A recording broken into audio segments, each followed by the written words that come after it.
کشمیر کے کشمیریوں کو بھی امید دلائی. آپ کیا سمجھتے ہیں کہ یہ اس تحریک نے کچھ آزادی کے لیے کچھ امید نظر آئی؟ دیکھیں، جو یہ تحریک تھی اس سے ہم سب کو یہ سبق ملا کہ ہم کوئی بھی جو کام ہے یا کوئی بھی جو نتیجہ ہے وہ جبر سے اور جو غیر منصفانہ فیصلے ہیں ان سے حاصل نہیں کر سکتے. جب کشمیر کے بچے بچیوں نے، لڑکے لڑکیوں نے طے کر لیا کہ جو ہمارے حقوق ہیں وہ ہم لے کے رہیں گے، تو وہ سڑکوں پہ نکل آئے اور ان کو ان کے حقوق مل گئے. اس تحریک کے جہاں ہمیں بہت سارے فوائد حاصل ہوئے وہاں کچھ نقصانات بھی ہیں، لیکن مجھے یہ لگتا ہے کہ فوائد زیادہ ہیں کہ لوگوں کو یہ شعور ہے آج تک بھی کہ انہوں نے اپنے حقوق کے لیے آواز بلند کرنی ہے، ان کے لیے لڑنا ہے اور سڑکوں پہ آنا ہے اور جانیں بھی قربان ہوئی. تو میں یہ سمجھتی ہوں کہ یہ ادھر کے کشمیریوں کے لیے بھی ایک پازیٹیو سائن ہے کہ وہ بھی جو لڑ رہے ہیں اور یہاں بھی جو لوگ ہیں وہ اپنے حقوق کے لیے جہاں کھڑے ہو سکتے ہیں تو وہ ان کے لیے بھی مزاحمت کرتے ہیں. لیکن اس ساری جو مسئلے میں جو بہت ہی افسوسناک کردار نظر آیا وہ آزاد کشمیر کی نام نہاد آزاد حکومت کا تھا. وہ جو ممبران اسمبلی ہیں، پتہ نہیں وہ کہاں کیا پی کے سو رہے تھے کہ ان کو بالکل ان مسائل کا ادراک نہیں ہوا جو آزاد کشمیر کے باسی جو کشمیری فیس کر رہے تھے جب تک وہ سڑکوں پہ نہیں آ گئے اور صورتحال اتنی خراب نہیں ہوئی. جو 53 ممبران آزاد کشمیر اسمبلی کا ان کا بیسیکلی ان کو بنانے کا مقصد اس وقت یہ تھا کہ تحریک آزادی کو یہ بیس کیمپ بنایا جائے تاکہ یہاں سے تحریک شروع ہو، یہاں کے فنڈز جو تھوڑے بہت ہمیں ملتے ہیں ہم اس تحریک آزادی پہ خرچ کریں. لیکن یہ ساری چیزیں اس کے اپوزٹ ہوئی ہیں. آپ کیا سمجھتے ہیں کہ اس اسمبلی کی ریاست جموں کشمیر کے عوام کو ضرورت ہے؟ اگر آپ مجھ سے میری ذاتی رائے پوچھیں گے تو میرا نہیں خیال کہ ہمیں 53 اراکین اسمبلی چاہیے اس خطے کو چلانے کے لیے جس میں اگر آپ دیکھیں گے تو آپ کو کوئی نظر ہی نہیں آئے گی کہ کوئی ترقیاتی کام بھی ہو رہے ہیں، کچھ ہو رہا ہے. میں آج اس عمر میں یاد کرتی ہوں کہ جب مجھے جہاں سے میری یادداشت کام کر رہی ہے کہ جب میں 5-6 سال کی تھی اور ہم راولپنڈی اسلام آباد سے ٹریول کرتے تھے. میں آزاد کشمیر راولہ کوٹ سے تعلق رکھتی ہوں. ہمارا گاؤں ہے ایک چھوٹا سا لنجگرہ بیندار. وہ سڑک جیسی ٹوٹی پھوٹی اس سالوں میں تھی وہ آج بھی ہے. تو وہ ترقیاتی کام کہاں ہو رہے ہیں؟ جو آزاد کشمیر اسمبلی کے ارکان اسمبلی کو بجٹ ملتے ہیں وہ کہاں جا رہے ہیں؟ اور تحریک آزادی کشمیر کا بیس کیمپ، یہ تو ایک شرمناک بات ہے اس اسمبلی کے لیے. وہ تو کرپشن کا گڑھ ہے وہ اسمبلی. اگر میں یہ سمجھتی ہوں، ذاتی طور پہ یقین رکھتی ہوں کہ ایسے اسمبلی کو فی الفور ختم کر کے آپ 6-7 نمائندے ایسے رکھیں جو انتظامی امور چلائیں اور واقعی جو آزاد کشمیر ہے اس کو تحریک آزادی کشمیر کا بیس کیمپ بنائیں. اب تو شرم آتی ہے یہ کہتے ہوئے کہ لبریشن سیل جیسے ادارے اس میں آپ سیاسی بھرتیاں کر رہے ہیں. آپ ایک وزیر اعظم آئے اپنے حلقے کے پتہ نہیں 22 یا 24 لوگ بھرتی کر کے چلے گئے. ایک آئے تو وہ انہوں نے ہیڈ تبدیل کر دیا تاکہ اس کو اپنی مرضی کے مطابق چلا سکیں. تو کوئی ادارے تو آپ ایسے رہنے دیں باقی جو تحریک آزادی کشمیر کے لیے کام کریں.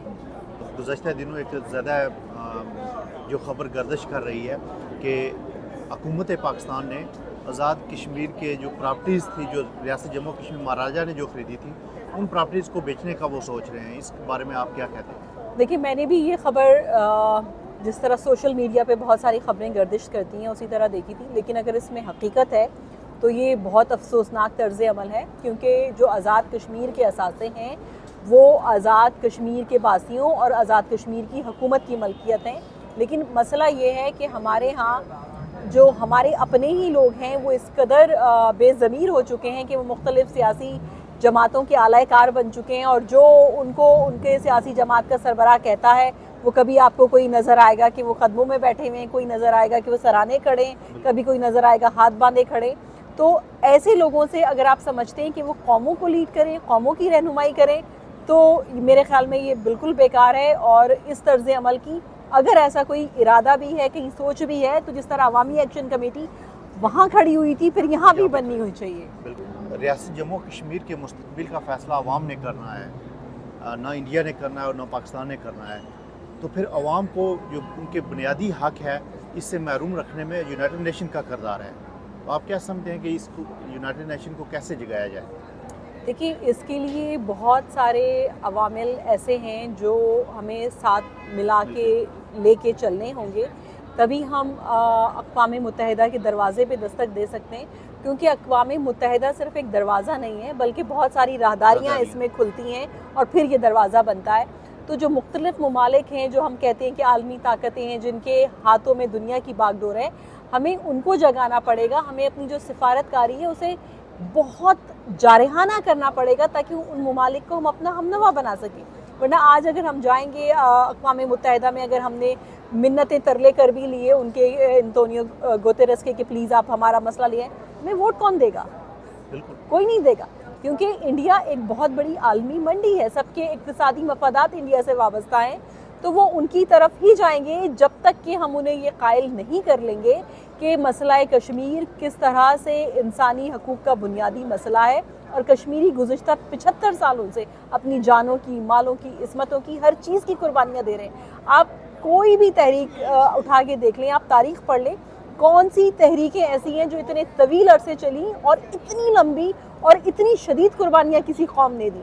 تو جو کشمیری قوم ہے وہ ایک بہادر اور غیور قوم ہے جو اپنے آزادی سے جینے کے حق کے لیے پتھروں سے لڑ رہی ہے۔ مطلب دنیا کے جدید ترین ویپنز جو انڈیا نے اسرائیل سے لیے ہوئے، جو پیلٹس گنز جو وہاں پہ اور کیمیائی چیزیں استعمال ہو رہی ہیں، کشمیری بچے، کشمیری جوان پتھر لے کے ان کے مقابلے میں کھڑے ہوئے ہیں۔ تو ہم جو میں سمجھتی ہوں کہ کشمیری قوم ہے وہ کسی صورت بکنے کے لیے تیار نہیں ہے، جھکنے کے لیے تیار نہیں ہے، لیکن ہمیں ضرورت ہے پاکستان کے ایک ایسے کردار کی کہ جہاں سفارت کاری کا عمل بہت تیز کیا جائے اور کشمیریوں کو اس عمل میں شامل کیا جائے۔ کیونکہ اگر میں آپ کو بھیجوں گی کہ آپ جائیں اور لوگوں کو بتائیں کہ میرے گھر میں کوئی چور گھس آیا ہے، تو بے شک آپ بتا رہے ہوں گے، لیکن وہ کہیں گے کہ بھائی جس کے گھر میں چور گھس آیا ہے وہ کدھر ہے؟ تو ہم کشمیریوں کو اس جو فیصلہ سازی کا عمل ہے، جو سفارت کاری کا عمل ہے، اس میں شریک کرنا چاہیے۔ اور میں آپ کو بتاؤں کہ کشمیری، آپ اگر دیکھیں گے، ابھی آپ بات کر رہے تھے کہ جو اوورسیز کشمیری ہیں، آپ کو ایسے لوگ، باکردار لوگ اور ڈیڈیکیٹڈ لوگ مل جائیں گے جو آپ سے 1 روپیہ بھی لیے بغیر وہ سفارت کاری کا جو عمل ہے اس میں آپ کا ساتھ دیں گے، دنیا کے کونے کونے میں اپنے پیسے، اپنے ٹکٹ خرچ کر کے جائیں گے تاکہ ایک قوم کو آزادی دلا سکیں، اپنے جو ہمارے بچے ہیں، جو ہماری مائیں، بہنیں ہیں، بھائی ہیں، ان کو آزادی سے جینے کا حق دلا سکیں۔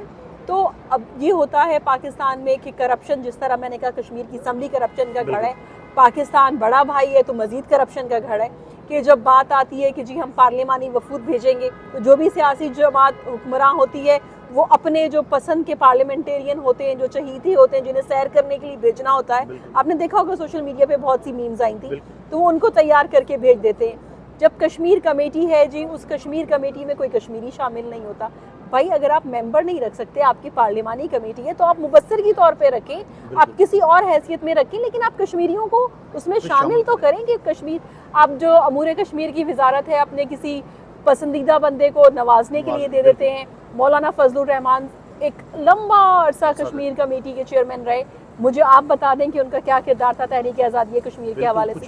پھر اس کے بعد جو 3-4 اور آئے، ان میں سے کوئی ایک وزیر آپ مجھے بتا دیں کہ آپ کو کہیں نظر آیا کسی کشمیر کے محاذ پہ بات کرتے ہوئے، کسی ملک میں کشمیر کے حوالے سے سفارت کاری کرتے ہوئے۔ اور آج کے دور میں جتنی تیزی سے انڈیا ڈیموگرافک چینجز کر رہا ہے، ابھی تک 30 سے 40 لاکھ کے بیچ میں وہ ڈومیسائل ایشو کر چکا ہے نان کشمیریز کو کشمیری کے، تو وہ وقت دور نہیں ہے کہ جب ہم مسلمان اکثریت میں نہیں اقلیت میں ہوں گے۔ آج ہم اپنا رائٹ آف سیلف ڈٹرمنیشن مانگ رہے ہیں، کل انڈیا کہے گا کہ بھائی آ کے لو، اور اس وقت تک وہ انڈینز جو ہیں وہ کشمیری ہو چکے ہوں گے اور وہ کہیں گے کہ ہم نے انڈیا کے ساتھ جانا ہے، تو وہ ہم ہاتھ پر ہاتھ رکھ کے منتظر فردا ہیں۔ تو یہ جو طرز عمل ہے ہمیں ترک کرنا چاہیے اور بہت ہنگامی بنیادوں پہ، ایمرجنسی بنیادوں پر مسئلہ کشمیر کے حوالے سے سفارت کاری کرنی چاہیے۔ لاسٹ میں آپ انڈیا اور پاکستان میں رہنے والے جو نوجوان ہیں اسپیشلی، کیونکہ جو گزشتہ 70 سالوں سے جو لوگ تھے انہوں نے ریاست جموں کشمیر کی آزادی کے لیے کوئی کام نہیں کیا، تو میں اس لیے ہمیشہ نوجوانوں سے مخاطب ہوتا ہوں، نوجوان جو کشمیر میں ہے، ریاست جموں کشمیر کے جس حصے میں بھی ہے، ان کے لیے کیا میسج ہے؟ دیکھیں، میں یہ سمجھتی ہوں کہ میں کشمیر کی ایک بیٹی ہونے کی حیثیت سے، چیئرپرسن فرینڈز آف کشمیر کی حیثیت سے، خود سے، اپنی بیٹی سے، ماشاءاللہ میری بیٹی 21 سال کی ہے، اس سے، اور دنیا میں جہاں جہاں کوئی بھی کشمیری ہے، جس بھی حیثیت میں ہے اس سے یہ توقع کرتی ہوں، چاہے آپ ایک تنکا اٹھا کے ادھر سے ادھر رکھیں کشمیر کے نام پہ، لیکن آپ کو اپنا کردار ادا کرنا چاہیے۔ آپ نے دیکھا ہوگا کہ آتش نمرود جب تھی تو وہ ایک چڑیا چونچ میں پانی بھر بھر کے اس میں ڈال رہی تھی آگ پہ، کہ اس کو تھا کہ میں جب قیامت میں جاؤں گی اللہ کے حضور تو میں کہوں گی میں نے اپنا کردار کر دیا۔ اس طرح ہم ہر کشمیری کو یہ سوچنا چاہیے کہ کیا ہم اپنے حصے کا کام کر رہے ہیں۔ ہمارے جو ینگسٹرز ہیں وہ فیس بک پہ ہوتے ہیں، وہ ایکس پہ ہوتے ہیں، وہ انسٹاگرام پہ ہوتے ہیں، تو ٹک ٹاک بناتے رہتے ہیں، تو جہاں وہ 10 پوسٹیں اپنی تفریح تباہ کے لیے کرتے ہیں، اپنے فن کے لیے کرتے ہیں، تو ان 10 میں سے کیا وہ 2 پوسٹیں صرف کشمیر کاز کے لیے نہیں کر سکتے؟ کیا وہ ٹک ٹاک ویڈیو کشمیر کے لیے نہیں بنا سکتے؟ کشمیر میں جاری انسانی حقوق کی جو خلاف ورزیاں ہیں انڈیا کی جانب سے، کیا ان کے خلاف نہیں بنا سکتے؟ تو ہم سب کو چاہیے کہ ہم جس بھی حیثیت میں اور آپ ہیں، کیا ہم جو ہمارے ارد گرد کے لوگ ہیں ان کو کشمیر کے حوالے سے ایجوکیٹ نہیں کر سکتے؟ ہم سب کچھ نہ کچھ کر سکتے ہیں، لیکن ہمیں یہ طے کرنا ہے کہ ہم نے یہ کرنا ہے۔ اچھا، یہ فلسطین کی تحریک ہے، میں گزشتہ ایک پروٹیسٹ ان کے بڑے پروٹیسٹ تھا ان کا یہاں پہ مینہٹن سٹی میں، اس میں گیا ہوں، اور ان کی تحریک ہم سے کامیاب کیوں ہے؟ ہم تو گزشتہ 70 سالوں سے وہ بھی اپنے حقوق کے لیے لڑ رہے ہیں، اور ہماری اور ان کی تحریک میں فرق کیا ہے؟ دیکھیں، ہماری اور ان کی تحریک میں فرق یہ ہے کہ ہمارا رویہ بڑا معذرت خانہ سا ہے۔ انڈیا اور پاکستان کشمیریوں کے ساتھ ساتھ اس مسئلے کے فریق ہیں، اور دونوں کو یہ لگتا ہے کہ کشمیر، ایک کو لگتا ہے اس کے ساتھ ہونا ہے، دوسرے کو لگتا ہے اس کے ساتھ ہونا ہے، اور ہم نے یہ طے کرنا ہے کہ کس کے ساتھ ہونا ہے، ٹھیک ہے؟ لیکن انڈیا بہت جارحانہ انداز میں یہ بات کرتا ہے کہ کشمیر ہمارا اٹوٹ انگ ہے، اور ہم بہت معذرت خانہ انداز میں کہتے ہیں کہ جی کشمیروں پہ ظلم ہو رہے ہیں، اور ہمیں یہاں کہنا چاہیے کہ نہیں، یہ ملک ہم سے ناراض تو نہیں ہو جائے گا۔ اور اب بتائیں نا کہ ہم OIC کے کتنے اجلاس بلا سکے صرف کشمیر کے حوالے سے، ٹھیک ہے؟ مسلمان ممالک کا ہے نا، اقوام متحدہ کو تو چھوڑ دیں، یہ اسپیشل جو سیشنز ہم کہتے ہیں جو 1-2 آئے تھے، وہ ہماری وجہ سے نہیں آئے تھے، کشمیریوں پر مظالم کی وجہ سے نہیں آئے تھے، وہ انڈیا جو ہے وہ چائنا کی جگہ پہ قبضہ کر رہا تھا جو ہمارے کشمیر سے لگتی ہے، اور چائنا نے انڈیا کو بلایا تھا، تو ہمیں کوئی ایسی چیزوں کا کریڈٹ بھی نہیں لینا چاہیے جو ہم نے نہیں کی۔ تو اب میں یہ سمجھتی ہوں کہ وقت ہے کہ اب جو کشمیری عوام ہیں ان کو خود کھڑے ہونا چاہیے، اپنا جو کردار ہے خود ادا کرنا چاہیے، کیونکہ پاکستان کے میرے خیال میں 2 یا 3 وزرائے خارجہ بھی جو تھے سابقہ، وہ یہ کہتے رہے کہ جی پاکستان کے ہر سفارت خانے میں کشمیر ڈیسک بنے گی۔ کہاں بنی؟ میں نے تو نہیں دیکھی، میں تو دنیا میں گھومتی رہتی ہوں، کسی سفارت خانے میں میں نے کوئی، اگر آپ کے نالج میں ہو تو آپ مجھے بتا دیں، کوئی میں نے نہیں دیکھی۔ بالکل۔ پھر جی کہا جاتا رہا کہ جی جمعے کو 1 منٹ کی خاموشی کشمیریوں سے اظہار یکجہتی کی۔ ہمیں کیوں چاہیے 1 منٹ کی خاموشی؟ ارے ہمیں تو آپ کا بڑا ہوا قدم چاہیے کشمیریوں کے ساتھ۔ آپ پھر شاعر جو کشمیر ہے اس کا نام چینج کر کے شاعرہ سری نگر کریں، پتہ نہیں کون بکرات، افلاطون اور سقراط ہیں پاکستان کی حکومتوں میں جو کشمیر کے حوالے سے اتنے سنگین مذاق کرتے ہیں۔ مطلب آپ ہمارے جذبات سے نہیں کھیل رہے، آپ ہماری زندگیوں سے، ہماری نسلوں سے کھیل رہے۔ 3 نسلیں ہو گئی ہیں کشمیر کی جو آزادی کے لیے قربان ہوئی ہیں، تو اب یہ وقت ہے کہ ہمیں اس کو سنجیدگی سے ٹیک اپ کرنا ہے۔ آخر میں جو اوورسیز ہیں ان کے لیے پیغام دے دیں۔ بس اوورسیز کے لیے میرا یہی پیغام ہے، آخر میں آپ کو اپنے 2 اشعار ضرور سناؤں گی، کہ ہم سب کو اپنے حصے کا کام ادا کرنا ہے، اپنے حصے کی جو شمع ہے وہ جلانی ہے۔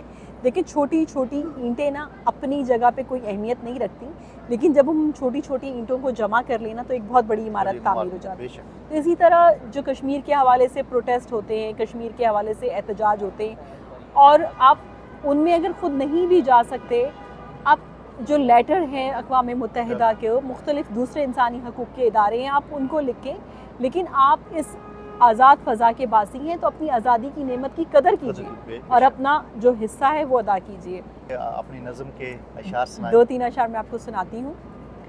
آگ میری شرار میرے ہیں، آگ میری شرار میرے ہیں، یہ سلگتے چنار میرے ہیں۔